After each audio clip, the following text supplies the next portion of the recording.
നമസ്കാരം. Good morning കേരളത്തിലേക്ക് എല്ലാ പ്രേക്ഷകർക്കും സ്വാഗതം. സമരനായകൻ VS അച്യുതാനന്ദൻ ഇനി ഓർമ്മകളിൽ ജ്വലിക്കുന്ന ചെന്താരകം.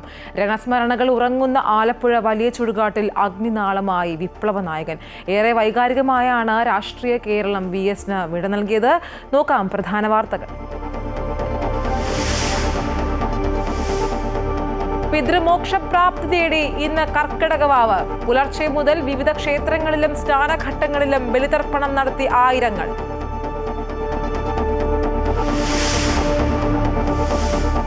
ഇന്ത്യ UK സ്വതന്ത്ര വ്യാപാര കരാർ ഇന്ന് ഒപ്പുവയ്ക്കും. പ്രധാനമന്ത്രി നരേന്ദ്രമോദിക്കും വാണിജ്യമന്ത്രി പീയൂഷ് ഗോയലിനും ബ്രിട്ടനിൽ ഊഷ്മള സ്വീകരണം. ബ്രിട്ടീഷ് പ്രധാനമന്ത്രി കെയർ സ്റ്റാമറുമായി മോദി ചർച്ച നടത്തും.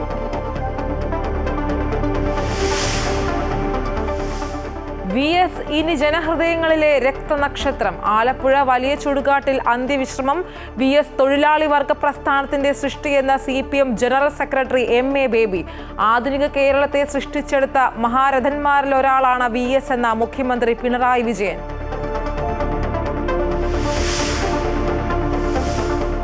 ഉപരാഷ്ട്രപതി തെരഞ്ഞെടുപ്പിൽ നടപടി തുടങ്ങി. BJP കോർ കമ്മിറ്റി അടുത്തയാഴ്ച സഖ്യകക്ഷികളുമായി ചർച്ച നടത്തും. ബീഹാർ വോട്ടർ പട്ടിക വിവാദം ഇന്നും പാർലമെന്റിൽ ഉന്നയിക്കാൻ പ്രതിപക്ഷം.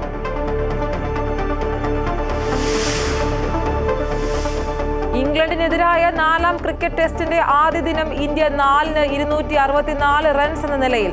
രവീന്ദ്ര ജഡേജയും ഷാർദുൽ ഠാക്കൂറും ക്രീസിൽ. ഋഷഭ് പന്തിന്റെ പരിക്കിൽ ഇന്ത്യക്ക് തിരിച്ചടി.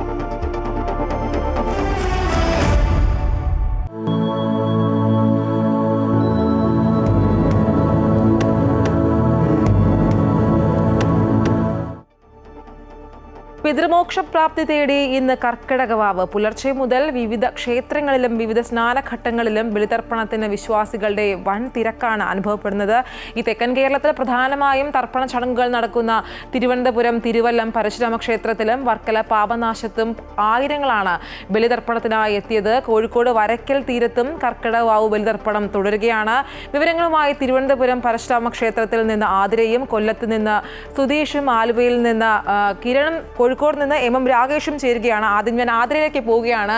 ആതിര, വൻ ജനത്തിരക്കാണ് അവിടെ അനുഭവപ്പെടുന്നതെന്ന് മനസ്സിലാക്കുന്നു. എന്തൊക്കെ ഒരുക്കങ്ങളാണ് നടത്തിയിട്ടുള്ളത്?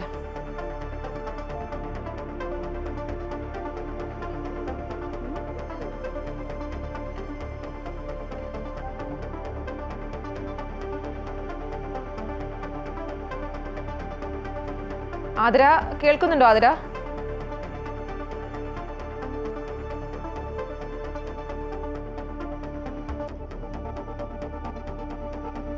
ആതിര ഇപ്പോൾ നിൽക്കുന്നത് തിരുവല്ലം പരശുരാമ ക്ഷേത്രത്തിന് മുന്നിലാണ്. ആതിര, വലിയൊരു ജനത്തിരക്കാണ് അവിടെ അനുഭവപ്പെടുന്നത്. എന്തൊക്കെ ഒരുക്കങ്ങളാണ് അവിടെ പൂർത്തിയായിട്ടുള്ളത്? വിശദാംശങ്ങൾ. തിരുവനന്തപുരത്തെ തിരുവല്ലം പരശുരാമ ക്ഷേത്രത്തിന് മുന്നിലാണ് ഞാനിപ്പോൾ നിൽക്കുന്നത്. ഈ തിരുവനന്തപുരം ക്ഷേത്രത്തിൽ ഈ പിതൃതർപ്പണത്തിന്, ബലിതർപ്പണത്തിന് എത്തുന്ന തിരുവനന്തപുരത്തിലെ ഒരു പ്രധാന കേന്ദ്രമാണിത്. ഇവിടെ ഈ വലിയ രീതിയിലുള്ള ഒരു തിരക്കാണ് അനുഭവപ്പെടുന്നത്. രാവിലെ ഏകദേശം പുലർച്ചെ 2:30യോടുകൂടിയാണ് ബലിതർപ്പണ ചടങ്ങുകൾ ഇവിടെ ആരംഭിച്ചത്. ഏകദേശം ഈ ബലിതർപ്പണ ചടങ്ങുകൾ ഉച്ചവരെ നീളുമെന്നാണ് നിലവിൽ അറിയാൻ സാധിക്കുന്നത്. ഈ ക്ഷേത്രത്തിൽ മൊത്തത്തിൽ ഇപ്പോൾ 9 ബലിതർപ്പണ മണ്ഡപങ്ങളാണ് ഒരുക്കിയിട്ടുള്ളത്. ഈ കേരളത്തിൽ നിന്ന് മാത്രമല്ല, തിരുവനന്തപുരം നഗരത്തിൽ നിന്ന് മാത്രമല്ല, തമിഴ്നാട്ടിൽ നിന്നും ആന്ധ്ര, കർണാടക പോലുള്ള പ്രദേശങ്ങളിൽ നിന്നൊക്കെ തന്നെ വലിയ രീതിയിലുള്ള ജനങ്ങൾ ഇവിടെ എത്തിയിട്ടുണ്ട്. എല്ലാ വർഷവും ഇത്തരത്തിൽ തിരുവല്ലം പരശുരാമ ക്ഷേത്രത്തിൽ വലിയ രീതിയിലുള്ള തിരക്കാണ് അനുഭവപ്പെടാറുള്ളത്. ഈ വർഷവും അതിനൊരു മാറ്റമില്ല. വലിയ രീതിയിലുള്ള തിരക്ക് ഇവിടെ ഇപ്പോഴുമുണ്ട്. വലിയ രീതിയിലുള്ള ഒരു ക്യൂ ആണ് പുറത്തൊക്കെ കാണാൻ സാധിക്കുന്നത്. ഏകദേശം പുലർച്ചയോടുകൂടി ആരംഭിച്ച ബലിതർപ്പണ ചടങ്ങുകളാണ് ഇപ്പോഴും നീളുകയാണ്. രാവിലെയൊക്കെ തന്നെ എത്തിയിട്ടുള്ള ആളുകൾ ഇപ്പോഴും ക്യൂവിൽ നിൽക്കുകയാണ്. കാരണം അത്രത്തോളം ഒരു തിരക്കാണ് ഇവിടെ അനുഭവപ്പെടുന്നത്. അതുകൂടാതെ തന്നെ കഴിഞ്ഞ ദിവസങ്ങളിലൊക്കെ തന്നെ മന്ത്രിമാരായ V ശിവൻകുട്ടി ഉൾപ്പെടെ എത്തി ഇവിടങ്ങളിലെ ഒരുക്കങ്ങളും മറ്റും വിലയിരുത്തലുകളൊക്കെ നടത്തിയിരുന്നു. ഏകദേശം വലിയ രീതിയിലുള്ള സുരക്ഷാ ക്രമീകരണങ്ങളും ഇവിടെ ക്ഷേത്രത്തിൽ ഒരുക്കിയിട്ടുണ്ട്. തിരുവനന്തപുരം നഗരത്തിലെ ഒരു പ്രധാന കേന്ദ്രമായതുകൊണ്ട് തന്നെ വലിയ രീതിയിലുള്ള ഒരു പോലീസ് വിന്യാസവും പോലീസ് സന്നാഹവും ഇവിടെ ഒരുക്കിയിട്ടുണ്ട്. മാത്രമല്ല ഈ കാലാവസ്ഥ കണക്കിലെടുത്ത് കഴിഞ്ഞ ദിവസങ്ങളിലൊക്കെ തന്നെ ഒരു ജാഗ്രതയൊക്കെ പുറപ്പെടുവിച്ചിരുന്നു. പക്ഷേ നിലവിൽ തിരുവനന്തപുരം നഗരത്തിൽ മഴ മാറി നിൽക്കുന്നത് വലിയൊരു ആശ്വാസമാകുന്നു എന്ന് വേണം പറയാൻ. കാരണം ഈ മഴയുമായി ബന്ധപ്പെട്ട ഈ കടൽ പ്രക്ഷുബ്ധമാകുന്ന ഒരു സാഹചര്യമൊക്കെ കണക്കിലെടുത്തായിരുന്നു ഇത്തരത്തിലൊരു സുരക്ഷാ ക്രമീകരണങ്ങളൊക്കെ ഒരുക്കിയിരുന്നത്. ഏതായാലും ഇവിടുത്തെ ബലിതർപ്പണ ചടങ്ങുകൾ ഉച്ചവരെ നീളുമെന്നാണ് നിലവിൽ അറിയാൻ സാധിക്കുന്നത്. 9 ബലിമണ്ഡപങ്ങളിലായി നിരവധി ഭക്തജനങ്ങളാണ് ഈ ബലിതർപ്പണ ചടങ്ങുകളിൽ പങ്കെടുക്കുന്നത്. ഐശ്വര്യ. ശരി, ആതിരയാണ് വിശദാംശങ്ങൾ നൽകിയത്. ഇനി നമുക്ക് കൊല്ലത്തേക്ക് പോവാം. അവിടെ സുധീഷ് ഉണ്ട്. സുധീഷ്, കൊല്ലത്ത് പ്രധാനമായും തിരുമൂലവാരം, മുണ്ടക്കൽ പാപനാശം എന്നിവിടങ്ങളിലാണ് പ്രധാനമായും ബലിതർപ്പണ ചടങ്ങുകൾ നടക്കുന്നത്. എന്താണ് അവിടെ നിന്നുള്ള വിശദാംശങ്ങൾ? ഐശ്വര്യ, പുലർച്ചെ മുതൽ തന്നെ കൊല്ലം തിരുമുല്ലാവരം ക്ഷേത്രത്തിന് സമീപത്തുള്ള ബലിതർപ്പണ ചടങ്ങുകൾ ആരംഭിച്ചിട്ടുണ്ട്. ഇതുകൂടാതെ മുണ്ടക്കൽ പാപനാശം, ഈ 2 സ്ഥലങ്ങളിലാണ് പ്രധാനമായും കൊല്ലം ജില്ലയിൽ ബലിതർപ്പണ ചടങ്ങുകൾ നടക്കുക. ഇപ്പോൾ നമ്മൾ കാണുന്നത് പോലെ, ദൃശ്യങ്ങൾ കാണുന്ന പോലെ വളരെ വലിയൊരു ജനക്കൂട്ടമാണ് ഈ ബലിതർപ്പണ ചടങ്ങുകളിൽ പങ്കെടുക്കാനായി ഇപ്പോൾ ഇവിടെ എത്തിക്കൊണ്ടിരിക്കുന്നതും. പുലർച്ചെ മുതൽ എത്തിയവർ ചടങ്ങുകൾ പൂർത്തിയാക്കി മടങ്ങുന്ന കാഴ്ചകളുമാണ് നമുക്കിവിടെ കാണാൻ കഴിയുന്നത്. ഒപ്പം തന്നെ ഇവിടേക്കുള്ള പ്രധാന പാതകളെല്ലാം തന്നെ വാഹന ഗതാഗതം നിരോധിച്ചുകൊണ്ട് അല്പം മുമ്പ് പോലീസ് കയർ കെട്ടി തിരിച്ചിട്ടുണ്ട്. അതുകൊണ്ട് ഇങ്ങോട്ടേക്ക് വാഹനങ്ങൾ കടത്തിവിടുന്നില്ല. ആൾക്കാർക്ക് കാൽനടയായി മാത്രമാണ് ഇവിടേക്ക് എത്തുന്നതിനുള്ള ഒരു സൗകര്യം ഉള്ളത്. അത് ഇവിടുത്തെ ഒരു തിരക്ക് കണക്കെടുത്താണ് ഇത്തരത്തിൽ ഒരു സംവിധാനത്തിലേക്ക് പോലീസ് എത്തിച്ചേർന്നിരിക്കുന്നത്. കൂടാതെ ഇവിടെ ബലിതർപ്പണ ചടങ്ങുകൾക്കായി നിരവധി സംവിധാനങ്ങളും മറ്റ് ഹൈന്ദവ സംഘടനകളുടെയും മറ്റു നേതൃത്വത്തിൽ നടത്തി വരുന്നുണ്ട്. ഒപ്പം തന്നെ നാളെ, അതായത് ഇന്ന് രാത്രി 12 മണി വരെയാണ് ബലിതർപ്പണ ചടങ്ങുകൾക്ക് ദേവസ്വം ബോർഡിൻ്റെ ഭാഗത്തു നിന്നുള്ള ഒരുക്കങ്ങൾ ഇവിടെ നടക്കുന്നത്. ഒപ്പം ബലിതർപ്പണ ചടങ്ങുകളിൽ മടങ്ങുന്നവർക്ക് ആവശ്യമായ എല്ലാ സുരക്ഷാ ക്രമീകരണങ്ങളും മറ്റു സംവിധാനങ്ങളും ഏർപ്പെടുത്തിക്കൊണ്ട് സർക്കാർ ജില്ലാതല സംവിധാനങ്ങളും ഒപ്പം തന്നെ സർക്കാർ സംവിധാനങ്ങളെ കൂടാതെ ഹൈന്ദവ സംഘടനകളുടെ നേതൃത്വത്തിലുള്ള മറ്റ് ആവശ്യ സാധനങ്ങൾ അവർക്ക് എത്തിച്ചു നൽകുന്നതിനുള്ളൊരു സംവിധാനവും ഈ തിരുമുല്ലാവാരം ബലിതർപ്പണ ചടങ്ങുകൾ ഒരുക്കുന്ന ഈ ഒരു ക്ഷേത്രത്തിനും തൊട്ടടുത്തുള്ള കടൽത്തീരത്തും ഇതിനായി ഒരുക്കിയിട്ടുണ്ട്. ഐശ്വര്യ. ശരി, കൊല്ലത്ത് നിന്നും സുധീഷാണ് വിശദാംശങ്ങൾ നൽകിയത്. നമുക്ക് നേരെ കോഴിക്കോടേക്ക് പോകാം. അവിടെ MM രാഗേഷ് ഉണ്ട്. കോഴിക്കോട് വരയ്ക്കൽ തീരത്ത് കർക്കിടക വാവ് ബലിതർപ്പണം തുടങ്ങി ബുധനാഴ്ച വൈകിട്ട് 4 മുതൽ ഇന്ന് രാവിലെ 10 വരെയാണ് ബലിതർപ്പണം. രാഗേഷ് ഈ സൂചിപ്പിച്ചതുപോലെ അവിടെ തിരക്കൊഴിവാക്കാൻ പ്രത്യേക വെബ്സൈറ്റിൽ ഓൺലൈനായി ബുക്ക് ചെയ്യാനുള്ള സൗകര്യങ്ങളൊക്കെ ഉണ്ടായിരുന്നു. കനത്ത മഴയാണ് കാണാൻ സാധിക്കുന്നത്. നല്ല തിരക്കുണ്ടോ അവിടെ? നല്ല തിരക്ക് തന്നെയാണ് ഐശ്വര്യ. പുലർച്ചെ മുതൽ തന്നെ ആളുകൾ കോഴിക്കോട് വരയ്ക്കൽ കടപ്പുറത്ത് എത്തിത്തുടങ്ങുന്നുണ്ട്. നമുക്ക് കാണാം, ഏകദേശം വരയ്ക്കൽ ബലിതർപ്പണ വേദി, അത് ഹിന്ദു ഐക്യവേദിയുടെ ബലിതർപ്പണ വേദിയാണ്. ഒപ്പം തന്നെ വരയ്ക്കൽ ബലിതർപ്പണ സമിതി, വരയ്ക്കൽ ശ്രീ ദുർഗാ ദേവി ക്ഷേത്രം, ശ്രീകണ്ഠേശ്വര ക്ഷേത്രയോഗം, ഇങ്ങനെ 4ഓളം സംഘാടകരാണ് ഇവിടെ ബലിതർപ്പണത്തിന് നേതൃത്വം നൽകുന്നത്. ഇതുകൂടാതെ കോഴിക്കോട് കടപ്പുറത്തും ഇത്തരത്തിൽ ബലിതർപ്പണത്തിനായി നിരവധി പേരാണ് എത്തുന്നത്. രാവിലെ 10 മണിയോടുകൂടി ഏകദേശം ബലിതർപ്പണ ചടങ്ങുകളൊക്കെ അവസാനിക്കുമെന്ന് പറയുന്നുണ്ടെങ്കിലും ഇപ്പോഴുള്ള ഒരു ആളുകളുടെ ഒരു ബാഹുല്യം കണക്കിലെടുത്ത് കൃത്യമായി തന്നെ അത്തരമൊരു സമയത്തോടു കൂടി ബലിതർപ്പണ ചടങ്ങുകൾ അവസാനിക്കുമോ എന്നുള്ളത് ഉറപ്പില്ല. കാരണം അത്രമാത്രം ജനങ്ങളാണ് തിക്കും തിരക്കിലും കനത്ത മഴയിലും തന്നെ പിതൃമോക്ഷത്തിനായി ബലിതർപ്പണത്തിനായി കോഴിക്കോട് വരയ്ക്കൽ കടപ്പുറത്ത് എത്തിയിരിക്കുന്നത്. അല്പസമയങ്ങൾക്ക് ശേഷം ബലിതർപ്പണ ചടങ്ങുകൾ ഉൾപ്പെടെയുള്ള കാര്യങ്ങൾ നടത്തുന്ന കാർമ്മികരെല്ലാം തന്നെ ഈ ബലിതർപ്പണ ചടങ്ങുകൾക്ക് വേണ്ടി ഈ ഭക്തരെ നിയന്ത്രിക്കുകയും രസീത് കൊടുക്കുകയും ഒപ്പം തന്നെ അതിനുള്ള ചടങ്ങുകൾ ക്രമീകരിക്കുകയും ചെയ്യുന്ന കാഴ്ചകളാണ് നമ്മളിപ്പോൾ കണ്ടുകൊണ്ടിരിക്കുന്നത്. ശരി, കോഴിക്കോട്ട് നിന്ന് MM രാഗേഷാണ് വിശദാംശങ്ങൾ നൽകിയത്. ഇനി നമ്മൾ നേരെ പോകുന്നത് ആലുവയിലാണ്. അവിടെ കിരൺ ഉണ്ട് വിശദാംശങ്ങളുമായി. കിരൺ, ആലുവ മണപ്പുറത്ത് എത്രത്തോളം വലിയ ജനത്തിരക്കാണ് അനുഭവപ്പെടുന്നത്? ഇന്ന് പുലർച്ചെ 2:30 മുതലാണ് ആലുവ മണപ്പുറത്ത് ബലിതർപ്പണ ചടങ്ങുകൾ ആരംഭിച്ചത്. 10,000-കണക്കിന് ഭക്തരാണ് പിതൃതർപ്പണ പുണ്യം തേടി ആലുവ മണപ്പുറത്ത് ബലിതർപ്പണത്തിനായിട്ട് എത്തിയിരിക്കുന്നത്. 61 ബലിത്തറകളാണ് ഇത്തവണ ബലിതർപ്പണത്തിനായിട്ട് ഒരുക്കിയിരിക്കുന്നത്. അതുകൊണ്ട് തന്നെ ഒരേ സമയം നിരവധി ആളുകൾക്ക് ബലിതർപ്പണം നടത്താനായിട്ടുള്ളൊരു സൗകര്യം ഇവിടെ ഉണ്ട്. ഏതായാലും കനത്ത മഴയാണ് രാവിലെ മുതൽ തന്നെ പെയ്യുന്നത്. ഈ മഴയും അവഗണിച്ചുകൊണ്ട് തന്നെ നിരവധി ഭക്തരാണ് മുതലാണ് ഇവിടെ എത്തി ബലിതർപ്പണ ചടങ്ങുകൾ നടത്തിക്കൊണ്ടിരിക്കുന്നത്. ആലുവ ക്ഷേത്രം മേൽശാന്തി മല്ലപ്പള്ളി ശങ്കരൻ നമ്പൂതിരിയുടെ നേതൃത്വത്തിലുള്ളതാണ് ഈ ചടങ്ങുകൾ നടക്കുന്നത്. രാവിലെ ഈ ബലിതർപ്പണ ചടങ്ങുകൾ ഇത് ഉച്ചവരെ തുടരും എന്ന് തന്നെയാണ് മനസ്സിലാക്കാൻ സാധിക്കുന്നത്. ഏതായാലും ഈ ആലുവയിലെ ഈ മഴയും ഒപ്പം തന്നെ പെരിയാറിലെ ജലനിരപ്പ് ഉയർന്ന കൂടിയ ഒരു സാഹചര്യത്തിൽ വിപുലമായിട്ടുള്ള ഒരു സുരക്ഷാ ക്രമീകരണങ്ങൾ തന്നെയാണ് ആലുവ മണപ്പുറത്ത് ഒരുക്കിയിരിക്കുന്നത്. പോലീസും സെൽഫ് ഡിഫൻസ് ഫോഴ്സ് അടക്കമുള്ള നിരവധി ആളുകൾ ഏതായാലും ഈ സുരക്ഷാ ക്രമീകരണത്തിനുണ്ട്. ഒപ്പം തന്നെ ഫയർഫോഴ്സിൻ്റെ ബോട്ടും ഈ പെരിയാറിലെ നിരീക്ഷണത്തിനായിട്ട് ഇവിടെ ഉണ്ട്. ഏതായാലും ആലുവ മണപ്പുറത്തുള്ള ബലിതർപ്പണ ചടങ്ങുകൾ പുരോഗമിക്കുകയാണ്. ഒപ്പം തന്നെ ആലുവ അദ്വൈതാശ്രമത്തിലും ചേലാമറ്റം ശ്രീകൃഷ്ണ സ്വാമി ക്ഷേത്രത്തിലും ഇന്ന് ബലിതർപ്പണം നടക്കുന്നുണ്ട്. ഐശ്വര്യ. ശരി കിരൺ, പിതൃമോക്ഷപ്രാപ്തി തേടി ഇന്ന് കർക്കിടക വാവാണ്. പുലർച്ചെ മുതൽ വിവിധ ക്ഷേത്രങ്ങളിൽ വിവിധ സ്നാനഘട്ടങ്ങളിലും ബലിതർപ്പണത്തിന് വിശ്വാസികളുടെ വൻ തിരക്കാണ് അനുഭവപ്പെടുന്നത്. വിശദാംശങ്ങൾ നൽകുകയായിരുന്നു തിരുവനന്തപുരത്ത് നിന്ന് ആതിര, കൊല്ലത്ത് നിന്ന് സുധീഷ്, കൊച്ചിയിൽ നിന്ന് കിരൺ, അതുപോലെ തന്നെ കോഴിക്കോട് നിന്ന് കെ രാഗേഷ്.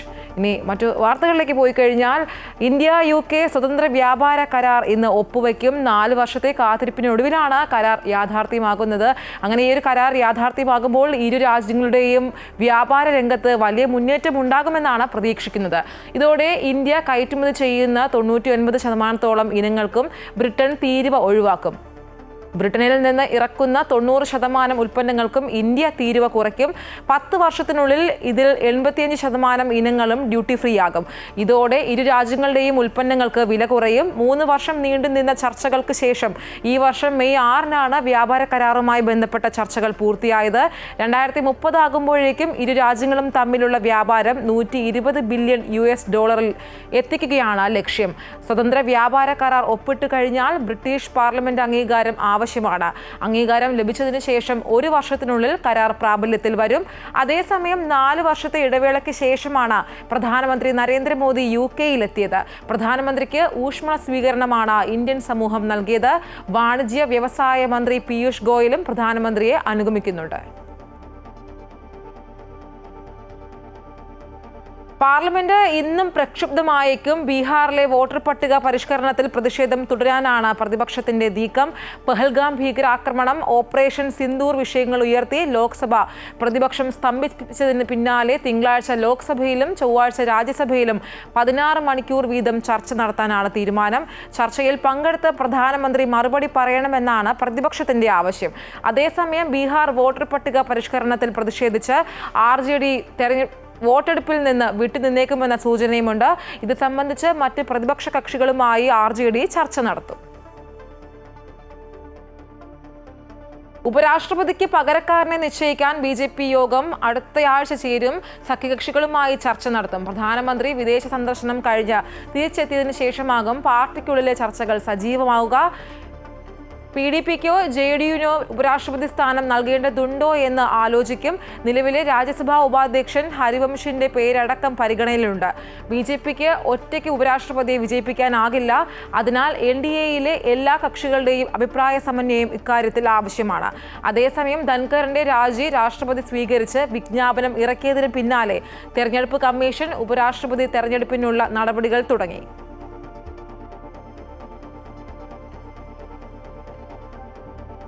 അന്തരിച്ച മുൻ മുഖ്യമന്ത്രി VS അച്യുതാനന്ദന്റെ വിയോഗം കേരള രാഷ്ട്രീയത്തിനും കമ്മ്യൂണിസ്റ്റ് പ്രസ്ഥാനങ്ങൾക്കും തീരാ നഷ്ടമെന്ന നേതാക്കൾ. VSന്റെ സംസ്കാര ചടങ്ങുകൾക്ക് പിന്നാലെ വലിയ ചുടുകാട്ടിൽ നടന്ന അനുസ്മരണ യോഗത്തിൽ സംസാരിക്കുകയായിരുന്നു നേതാക്കൾ.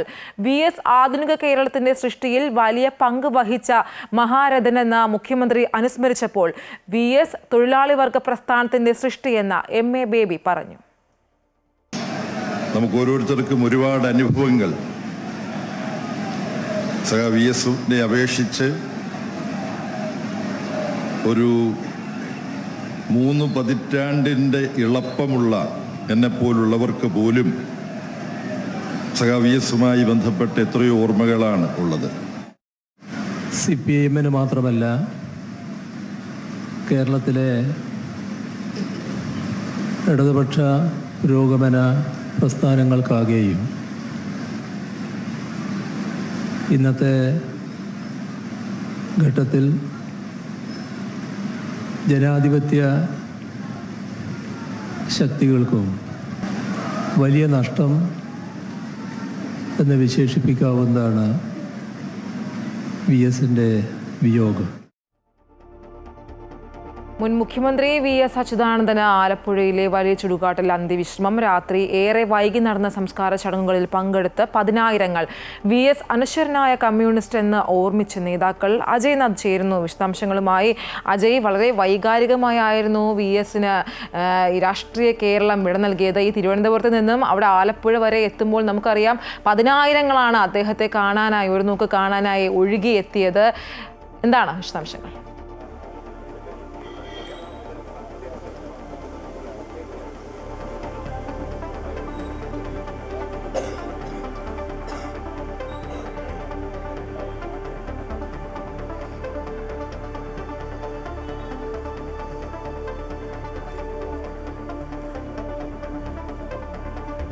ഐശ്വര്യ, ഈ ചരിത്രമുറങ്ങുന്ന വലിയ ചുടുകാടിൻ്റെ മണ്ണിൽ മറ്റൊരു ചരിത്രം അലിഞ്ഞു ചേർന്നിട്ട് ഒരു രാവ് പുലർന്നിരിക്കുന്നു എന്നുള്ളതാണ്. VSനെ സംബന്ധിച്ച് VS ആരായിരുന്നു എന്ന ആ രണ്ട് ദ്വയാക്ഷരങ്ങൾ കേരള ജനത ഏതർത്ഥത്തിലാണ് ഏറ്റെടുത്തത് എന്നത് കഴിഞ്ഞ ദിവസങ്ങൾ നമുക്ക് മുന്നിൽ കാണിച്ചു തന്നിട്ടുണ്ട്.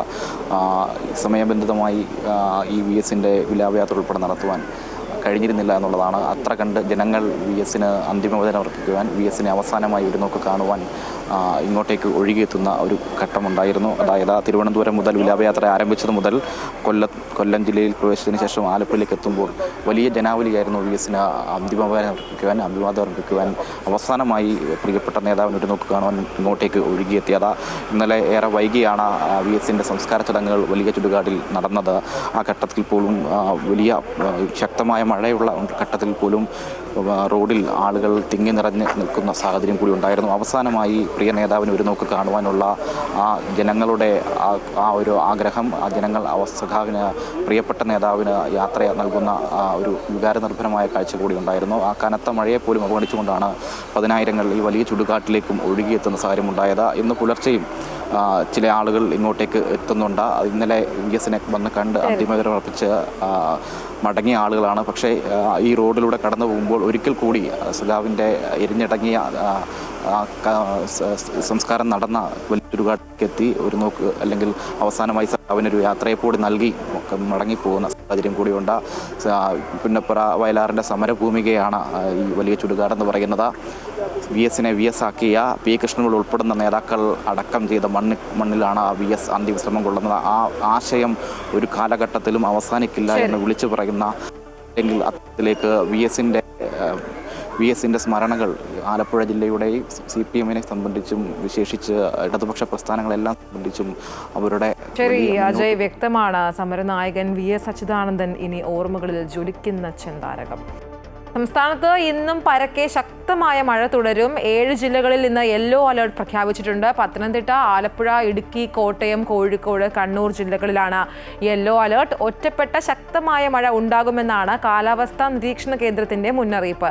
കേരള തീരത്ത് മീൻപിടുത്തത്തിന് വിലക്കുണ്ട്. കണ്ണൂർ, കാസർഗോഡ് ജില്ലകളുടെ തീരദേശ മേഖലകളിൽ ജാഗ്രതാ നിർദ്ദേശമുണ്ട്. വടക്കൻ ജില്ലകളുടെ മലയോര മേഖലയിലും കരുതൽ നിർദ്ദേശമുണ്ട്. നാളെ 5 ജില്ലകളിൽ ഓറഞ്ച് അലർട്ട് പ്രഖ്യാപിച്ചിട്ടുണ്ട്. നാളെയോടെ വടക്കൻ ബംഗാൾ ഉൾക്കടലിൽ ന്യൂനമർദ്ദം രൂപപ്പെട്ടേക്കും. തീരദേശ മേഖലയിൽ അടക്കം മണിക്കൂറിൽ 60 കിലോമീറ്റർ വേഗതയിൽ കാറ്റിന് സാധ്യതയുണ്ട്. രാമ രാമ രാമ രാമ രാമ രാമ പാഹി മാം. രാമായണം പോലെ മനുഷ്യ മനസ്സിനെ സ്വാധീനിച്ച ഗ്രന്ഥമില്ലെന്ന് അമ്മ പറയാറുണ്ടെന്ന് കോഴിക്കോട് മാതാ അമൃതാനന്ദമയി മഠം മഠാധിപതി സ്വാമി വിവേകാനന്ദ അമൃതപുരി പറഞ്ഞു. മനുഷ്യരാശിക്ക് ഒരു മാതൃകാ വഴികാട്ടിയാണ് രാമായണമെന്നും സ്വാമി കൂട്ടിച്ചേർത്തു.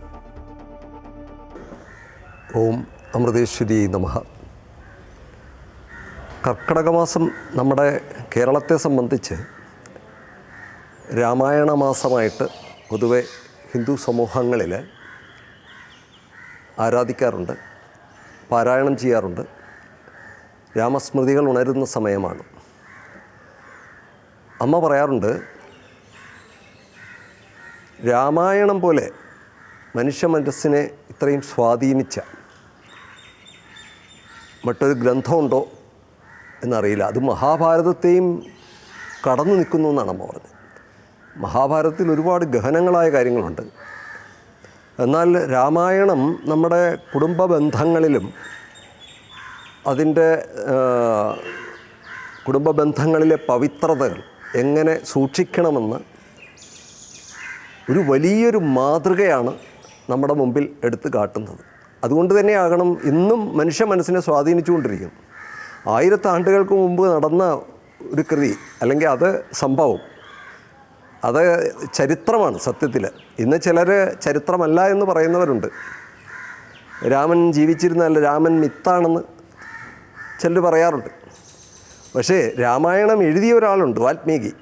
ആ വാൽമീകി പറയുന്നുണ്ട് ഇത് ഇതിഹാസമാണെന്ന് പറയുന്നുണ്ട്. ഇതിങ്ങനെ സംഭവിച്ചു എന്നാണ് പറയുന്നത്. മാത്രമല്ല നമുക്കെന്നും മനുഷ്യരാശിക്കെന്നും ഒരു മാതൃക മുമ്പിൽ ഉണ്ടായിരിക്കണം. എന്നാലേ അവരെ നമുക്ക് പിന്തുടർന്ന് മുന്നോട്ട് പോകാൻ സാധിക്കുകയുള്ളൂ. ഒരു മാതൃക, ഒരു റോൾ മോഡൽ എപ്പോഴും മനുഷ്യൻ ആഗ്രഹിക്കുന്നുണ്ട്. വാൽമീകി മഹർഷിയുടെ ചോദ്യം തന്നെ അതായിരുന്നു നാരദ മഹർഷിയെ കണ്ടപ്പം. അങ്ങ് ആരെങ്കിലും കണ്ടിട്ടുണ്ടോ? കോനസ്മിൻ സാമ്പ്രതം ലോകേ ഗുണവാൻ കശ്ച വീര്യവാൻ ധർമ്മജ്ഞശ്ച കൃതജ്ഞശ്ച സത്യവാക്യോ ദൃഢവ്രതഃ. ആരെങ്കിലും അങ്ങനെ നാരദ മഹർഷിയെ അങ്ങ് കണ്ടിട്ടുണ്ടോ? പൂർണ്ണമായും ഗുണവാനായിട്ടെന്നാണ്, ധർമ്മജ്ഞനായിട്ട്, ദൃഢവ്രതനായിട്ട്, സത്യവാക്കായിട്ട്, വീര്യവാനായിട്ട്, സർവഭൂതഹിതനായിട്ട് ഒക്കെ ഉള്ളൊരു മനുഷ്യൻ. 16 ഗുണങ്ങളെ എടുത്ത് പറയുന്നുണ്ട്. ആ ഗുണങ്ങളെല്ലാം തികഞ്ഞ ഒരു വ്യക്തിയായിട്ടാണ് വാൽമീകി മഹർഷി രാമനെ കാണുന്നത്. എന്നാൽ ചിലർ രാമൻ്റെ ധാർമ്മിക നടപടികളിൽ സംശയിക്കുന്ന ആൾക്കാർ ഇന്നും നമ്മുടെ ഇടയിലുണ്ട്. വാൽമീകിയെ സംബന്ധിച്ച് യാതൊരു സംശയമില്ല, വാൽമീകി തന്നെയാണ് ഇതെല്ലാം എഴുതി വച്ചിരിക്കുന്നത്. അത് പല സന്ദർഭങ്ങളിലായിട്ട് നമുക്ക് കാണാൻ സാധിക്കുന്നുണ്ട്. സീതാ പരിത്യാഗത്തിൻ്റെ സമയത്ത്, ബാലിവധത്തിൻ്റെ കാര്യത്തിൽ, ഇതൊക്കെ പലരും ഇന്നും സമൂഹത്തിൽ അതൊന്നും ശരിയല്ല എന്ന് പറഞ്ഞുകൊണ്ട് നടക്കുന്ന ഒരാൾക്കാരുണ്ട്. എന്നാൽ രാമൻ എന്താണോ കാണിച്ചത് ധർമ്മമാണ്. കാരണം ധർമ്മസ്യ തത്വം നിഹിതം ഗുഹായാം മഹാജനോയേന ഗതസ്സ പന്ഥ എന്ന് മഹാഭാരതത്തിൽ തന്നെ പറയുന്നുണ്ട്. ഈ ധർമ്മത്തിൻ്റെ തത്വം മനുഷ്യർക്ക് എളുപ്പമല്ല അത് മനസ്സിലാക്കാനായിട്ട്, അത്രയും നിഗൂഢമാണെന്നാണ്. അപ്പോൾ പിന്നെ എങ്ങനെ നമുക്ക് ധർമ്മത്തെ എങ്ങനെ നമുക്ക് ഉൾക്കൊള്ളാൻ സാധിക്കും, മനസ്സിലാക്കാൻ സാധിക്കും എന്ന് വരുമ്പോൾ മഹാജനോയേന ഗതസ്സ പന്ഥ എന്ന് പറയുന്നുണ്ട്. മഹാജനങ്ങൾ നമുക്ക് കാട്ടിത്തന്ന വഴിയിലൂടെയാണ് നമ്മൾ പോകേണ്ടത്, ആ വഴിയിലൂടെ. അപ്പോൾ അവർ കാട്ടിത്തന്നത് നമുക്ക് ധർമ്മമാണ്. ആ ധർമ്മത്തിൻ്റെ വഴിയിലാണ് നമ്മൾ മുന്നോട്ട് പോകേണ്ടത്. കേരളത്തിലെ ഏറ്റവും പവിത്രമായ ക്ഷേത്രങ്ങളിലൊന്നാണ് തൃപ്രയാർ ക്ഷേത്രം. കർക്കടക മാസത്തിലെ ധന്യമായ നാലമ്പല തീർത്ഥാടനത്തിൻ്റെ ഒരു പ്രധാന ഘടകം കൂടിയാണ് ഈ ക്ഷേത്രം. ശാന്തമായ അന്തരീക്ഷം, ചൈതന്യം, ചരിത്രപരമായ പ്രാധാന്യം എന്നിവ ഒത്തുചേർന്ന ക്ഷേത്രത്തിൽ രാമായണ മാസത്തിൽ ഭക്തജന പ്രവാഹമാണ്. തൃശൂർ ജില്ലയുടെ പടിഞ്ഞാറ് ഭാഗത്തായുള്ള തൃപ്രയാർ ശ്രീരാമക്ഷേത്രം ഇന്ന് ലോകപ്രസിദ്ധമാണ്. രാമായണ മാസം ഭക്തജനങ്ങൾ ഇവിടേക്ക് ഒഴുകിയെത്തും. രാമമന്ത്രം ജപിച്ച നാലമ്പല ദർശനത്തിനെത്തുന്ന ഭക്തർ ആദ്യം വണങ്ങുന്നത് തൃപ്രയാറപ്പനെയാണ്.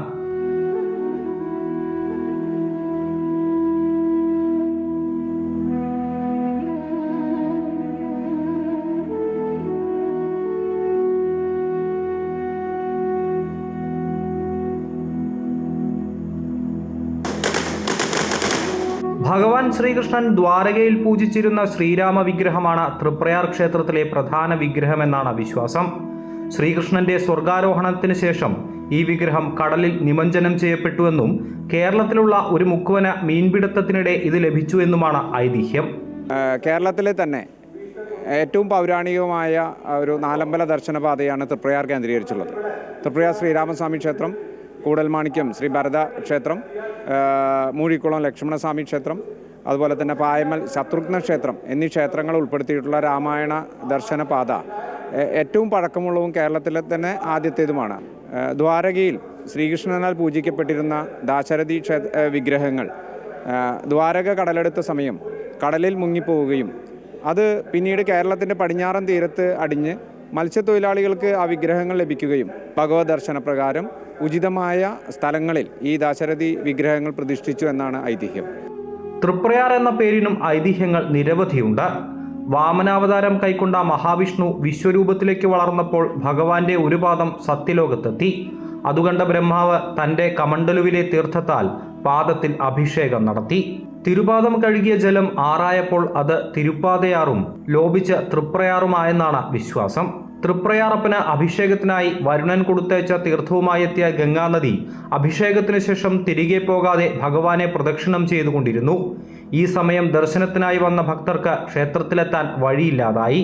അപ്പോൾ ഭഗവാൻ നദിയുടെ ഗതി തിരിച്ചുവിടുകയും അങ്ങനെ തിരിച്ചുവിട്ട ആറ് എന്ന അർത്ഥത്തിൽ തിരുപ്പുറയാർ എന്ന് വിശേഷിപ്പിക്കുകയും അത് പിന്നീട് തൃപ്രയാറായി മാറുകയും ചെയ്തുവെന്നും ഐതിഹ്യമുണ്ട്. ശ്രീകൃഷ്ണൻ പൂജിച്ചിരുന്ന വിഗ്രഹങ്ങൾ, തേതായുധ വിഗ്രഹങ്ങൾ, അത് മുഖന്മാർക്ക് കിട്ടിയെന്നും അവരുടെ മുഖപ്രമാണിമാരുടെ സമർപ്പിച്ചെന്നും അത് നാട്ടിൽ കൃപ എത്തിച്ചു എന്നൊക്കെയാണ് പറയുന്നത്. വിപണി വിലയിരുത്തലുമായി ജിയോജിത് ഫിനാൻഷ്യൽ സർവീസസിലെ സീനിയർ ഇൻവെസ്റ്റ്മെന്റ് സ്ട്രാറ്റജിസ്റ്റും ജനറൽ മാനേജറുമായ കെ ദിലീപ് ചേരുകയാണ്. ദിലീപ്, ഇന്നത്തെ ഒരു വിപണിയുടെ ഒരു പോക്ക് എങ്ങനെയായിരിക്കും? ഇന്നും നേട്ടത്തിലായിരിക്കും വ്യാപാരം തുടങ്ങുക. കഴിഞ്ഞ കുറച്ച് ദിവസങ്ങളായി വിപണിയിലുണ്ടായിരുന്ന വിൽപ്പനയ്ക്ക് ശേഷം ഇന്നലെ വിപണി ക്രമപ്പെടുന്ന ഒരു സൂചനയാണ് കണ്ടിരുന്നത്. തുടർച്ചയായി വിപണിയിൽ മുന്നേറ്റം തുടരുകയും വിപണി മുന്നേറ്റത്തിൽ തന്നെ ക്രമപ്പെടുന്ന ഒരു സാഹചര്യവും ഇന്നലെ വിപണിയിലുണ്ടായി. ഒട്ടുമിക്ക മേഖലകളിലും നിക്ഷേപ താല്പര്യം കാണുകയും ചെയ്തു. പ്രത്യേകിച്ചും രണ്ടാം തര ചെറുകിട ഓഹരികളിലും മുൻനിര ഓഹരികളിലും ഇന്നലെ നേട്ടം ആവർത്തിക്കുകയും ചെയ്തു. വരും ദിവസങ്ങളിലും വിപണി നേട്ടം തുടരുമെന്ന് തന്നെയാണ് കാണിക്കുന്നത്. അതിന് ഏറ്റവും പ്രേരകമായി പ്രവർത്തിക്കുന്ന നിക്ഷേപ സ്ഥാപനങ്ങളുടെ നിലപാടുകൾ തന്നെയാണ്. നിക്ഷേപ സ്ഥാപനങ്ങൾ സജീവമായി തന്നെ വിപണി ഇടപെടുന്നുണ്ട്. മറ്റൊരു കാര്യം, ഇന്ത്യയിലെ വിപണിയിലെ ഏറ്റക്കുറച്ചിലുകളിലെ അല്ലെങ്കിൽ ആശങ്കയെ സൂചിപ്പിക്കുന്ന ഇന്ത്യ വിക്സ് സൂചിക വീണ്ടും താഴേക്ക് നീങ്ങിയത് വിപണി മുന്നേറുമെന്നുള്ളതിൻ്റെ ഒരു സൂചന നൽകിക്കൊണ്ട് തന്നെയാണ്.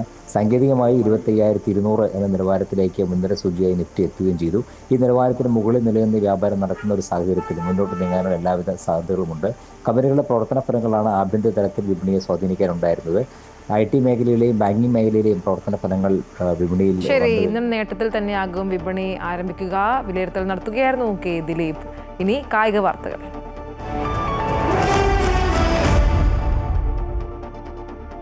ഫിഡെ വനിതാ ചെസ് ലോകകപ്പിൽ രണ്ടാമത്തെ ഫൈനലിസ്റ്റിനെ ഇന്നറിയാം. ഇന്ത്യയുടെ കൊനേരു ഹംപിയും ചൈനയുടെ ഗ്രാൻഡ് മാസ്റ്റർ ലെയ് ടിൻജിയും തമ്മിലുള്ള സെമിയിലെ 2 ഗെയിമുകളും കഴിഞ്ഞ ദിവസം സമനിലയിലായിരുന്നു. ഇന്ന് നടക്കുന്ന ടൈ ബ്രേക്കറിലൂടെ വിജയെ തീരുമാനിക്കും.